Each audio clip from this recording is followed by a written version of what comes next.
পুষ্প, তুমি প্লেট নিয়ে বসো। তুমি না খেলে আমি খাবো না। যে তোমার বর্তনটা নিয়ে বইতো। দেখি পুষ্প, একটা বর্তন দাও তো, হাত ধোয়াই আছে।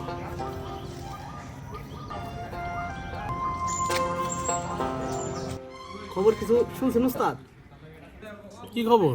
বুঝলো তো, তার স্ত্রীর 3 তালাক দিয়ে বসে আছে। বলো কি? আহারে, কত হাসি খুশি একটা মেয়ে। হ্যাঁ, হাসি খুশির দিন শেষ, এখন খালি নাকে বানি আর চোখে বানি। এই আলোচনা এখন বন্ধ থাকুক, খাওয়া শেষ করো। উস্তাদ, আপনার সাথে একটা পরামর্শ। আমি যদি বজলুরের তালাক প্রাপ্ত স্ত্রীর বিবাহের প্রস্তাব দেই, তাহলে কেমন হয়? ওই ভাই, আপনি ভাত খান তো। আমার কপালে তো বিধবা তালাক প্রাপ্ত মেয়ে ছাড়া উপায় নাই, সংসার তো করা দরকার। বৈদাসী কি বলেন? বিয়ে করে স্ত্রীরে কি খাওয়াবেন? কি খাওয়াবে এটা আমার বিবেচনা। আপনাকে তো বলবো না বিয়ে করে আমার স্ত্রীকে ভাত খাওয়ান। আপনি নিজেই তো পরের বাড়িতে খান। এটা আমার পরের বাড়ি, এটা আমার পরের বাড়ি। পুষ্প কি বলে দেখো, এটা বলে আমার পরের বাড়ি। দুরুর সাথে ভাতই খাবো না।